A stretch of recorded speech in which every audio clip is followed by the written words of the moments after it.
आज जो हमारा कोऑपरेटिव्स में जो हमारा फर्स्ट जो बुकलेट है that is overview of cooperatives, उसका सेकंड पार्ट हम करने जा रहे हैं। कल लास्ट वीडियो में मैंने आपको कोऑपरेटिव्स की introduction, cooperatives criteria and principles के बारे में बताया था। आज हम एक बहुत इंपॉर्टेंट टॉपिक करने वाले हैं। वो टॉपिक जो है वो है form of business models.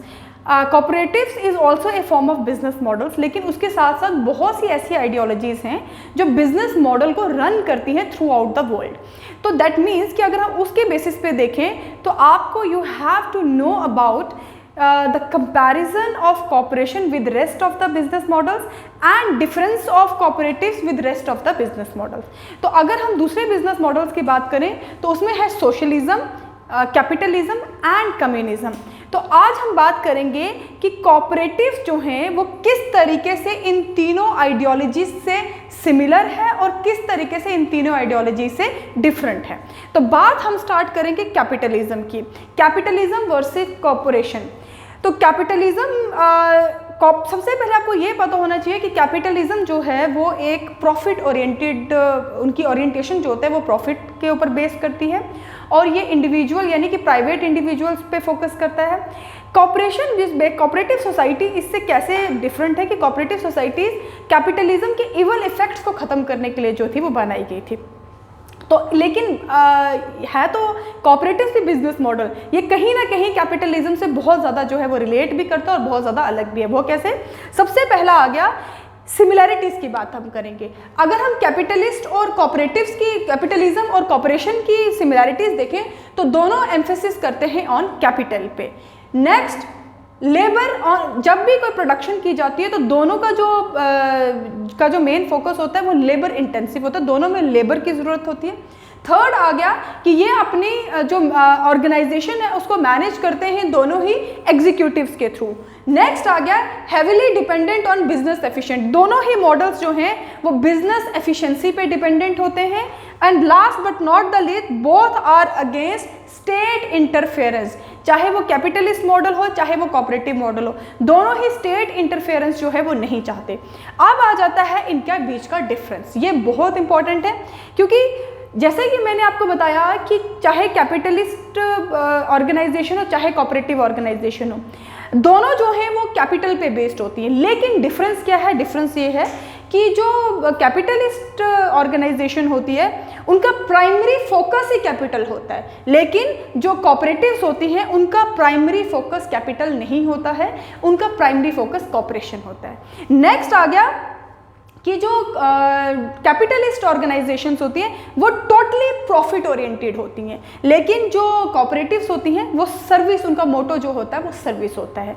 Next आ गया कि जो कैपिटलिस्ट होते हैं उनका जो आइडिया है वो मूव करता है अराउंड अक्यूमुलेशन ऑफ कैपिटल, ठीक है, उनको सिर्फ और सिर्फ एक्यूमुलेट करना होता है कैपिटल को। लेकिन जो कोऑपरेटिव्स होती हैं वो यूनियन ऑफ पर्संस के अराउंड उनका आइडिया होता है, यानी जितने ज़्यादा लोग उनके साथ एसोसिएटेड होंगे उतनी ज़्यादा वो फ्लोरिश करेंगी। नेक्स्ट आ गया कैपिटलिस्ट ऑर्गेनाइजेशंस में वोटिंग जो है वो डिपेंड करती है ऑन कैपिटल शेयर, यानी जिसकी ज़्यादा कैपिटल, जिस इंडिविजुअल का ज़्यादा कैपिटल शेयर होगा उसको वोटिंग राइट्स उतने मिलेंगे।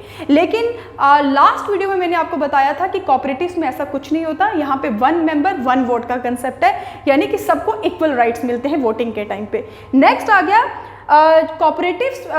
कैपिटलिज्म में कैपिटल ओन्स मैन, यानी यहाँ पे कैपिटल जो है वो डिसाइड करता है कि किस तरीके से लोग जो होंगे वो उसके साथ एसोसिएटेड होंगे, और जो कॉर्पोरेशन होता है उसमें होता है मैन ओन्स कैपिटल, ठीक है।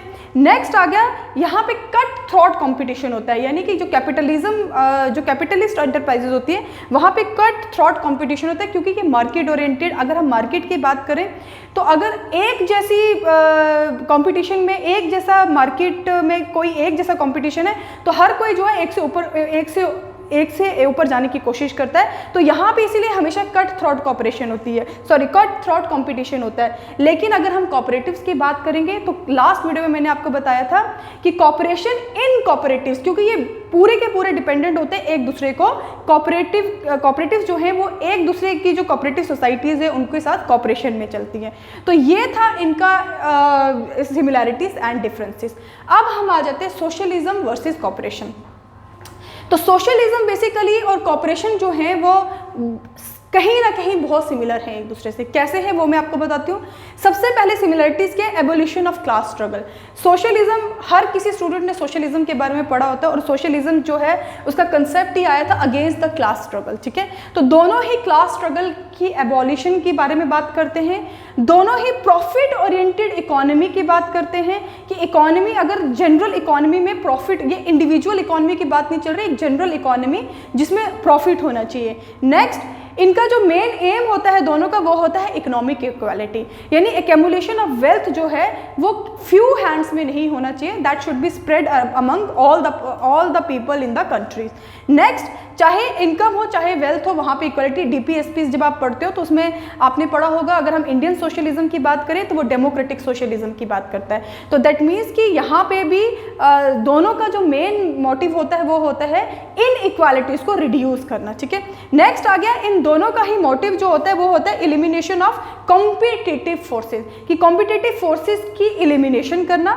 और both oppose the philosophy of individualism and believe in collectivism. मतलब सिमिलर, जैसे मैंने आपको बताया कि जो कॉन्सेंट्रेशन ऑफ वेल्थ है वो फ्यू हैंड्स में नहीं होनी चाहिए, जो कॉन्सेंट्रेशन ऑफ वेल्थ है वो सबके पास होनी चाहिए। Equal pay for equal works, DPSP जो आप लोगों ने सबने पढ़ा होगा, उसमें आप बहुत अच्छे से समझ सकते हैं सोशलिज्म का मतलब क्या होता है। अब आ गया दोनों में डिफरेंस क्या है।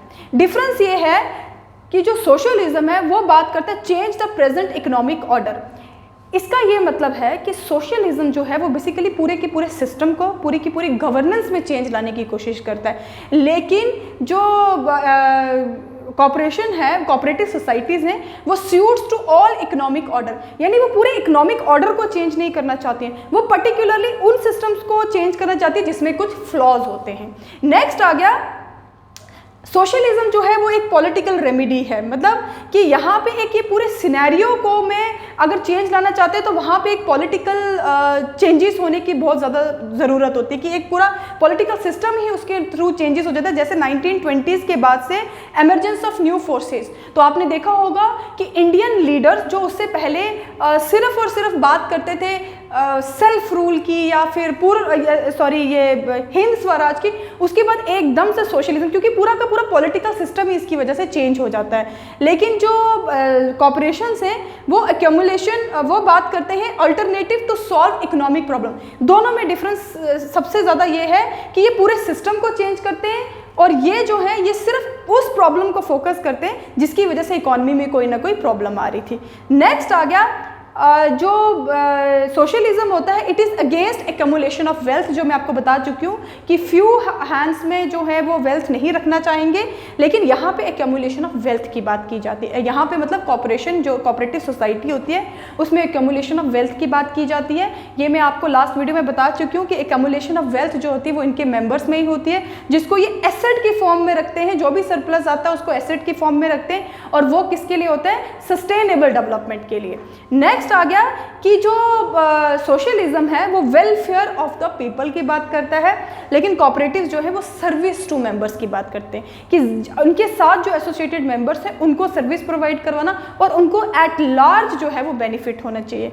इसके बाद जो सोशलिज्म है इसको कंट्रोल बाय द स्टेट, यानी कोई भी सोशलिस्ट स्टेट जो होती है उसमें सबसे ज़्यादा इन्फ्लुएंस जो होता है वो गवर्नमेंट का होता है, वेयर एज जो कॉपरेटिव्स होती हैं वो डेमोक्रेटिक कंट्रोल होता है। ये लास्ट वीडियो में आपको मैं बता चुकी हूँ कि डेमोक्रेटिक कंट्रोल का क्या मतलब है। नेक्स्ट, जो भी सरप्लस सोशलिज्म से आता है वो स्टेट को जाता है, वेयर एज जो भी सरप्लस कॉपरेटिव्स में आता है वो उनके मेंबर्स में जो है वो डिस्ट्रीब्यूट किया जाता है, जिसको हम पेट्रोनेज डिविडेंड कहते हैं, जो मैं आगे वाली वीडियोस में आपको बताऊंगी पेट्रोनेज डिविडेंड का क्या मतलब है। नेक्स्ट आ गया कम्युनिज्म वर्सेस कॉर्पोरेशन। इसके बारे में अलग से डिफरेंसेस या फिर सिमिलरिटीज़ आपको करने की ज़रूरत नहीं है, क्योंकि बेसिकली कम्युनिज्म एक रेवोल्यूशनरी फॉर्म है सोशलिज्म की, और कम्युनिज्म जो है वो system of social organisation based on common property and equal distribution of wealth की बात करता है। तो इसीलिए मैं आपको सिर्फ इनका कंपैरिजन बता देती हूँ दोनों का।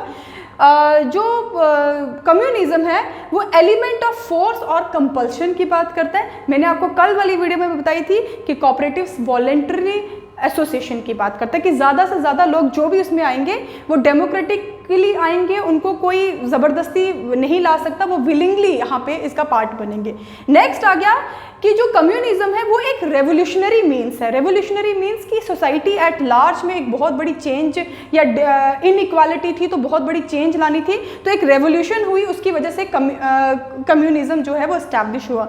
लेकिन जो कोऑपरेटिव्स हैं वो एवोल्यूशनरी है। एवोल्यूशनरी मतलब कि सोसाइटी में कुछ इकोनॉमिक जो थी कमियां थी उनको फुलफिल करने के लिए एक एवोल्यूशन हुई आस्ता आस्ता। जैसे अगर मैं आपको एग्जांपल बताऊंगी, जिन जिन बच्चों ने भी कोऑपरेटिव्स पढ़ा है तो आपने देखा होगा 1901 एक्ट के बाद किस तरीके से evolution of cooperative societies India में आने, क्योंकि वो रिक्वायरमेंट हुई इंडिया में कि कोऑपरेटिव सोसाइटीज़ को डेवलप करना है, और उसके बाद बहुत सी मूवमेंट्स हुई और आस्ता आस्ता करते करते आज तक जो कोऑपरेटिव सोसाइटीज़ है उनमें चेंजेस आ रही हैं। अभी रिसेंटली गवर्नमेंट ने कोऑपरेटिव मिनिस्ट्री भी जो है वो एस्टैब्लिश की है।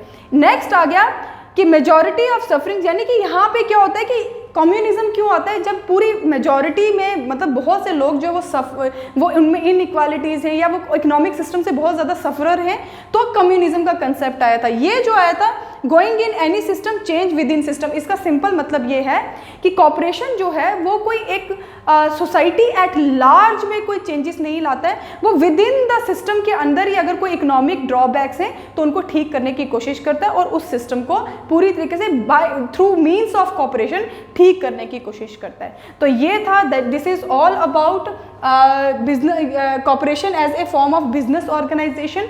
इसमें आपको किस तरीके के प्रिलिमिनरी पॉइंट ऑफ क्वेश्चन आ सकते हैं मैं आपको बताती हूँ। जैसे फॉर एग्जाम्पल आपको क्वेश्चन आ सकता है labour as an important factor in, कि लेबर जो है वो इम्पॉर्टेंट फैक्टर किस में, कैपिटलिज्म में, कॉर्पोरेशन में या बोथ। तो आपको पता ही, मैंने आपको बता दिया कि दोनों ही जो है वो लेबर इंटेंसिव होती हैं। नेक्स्ट आ गया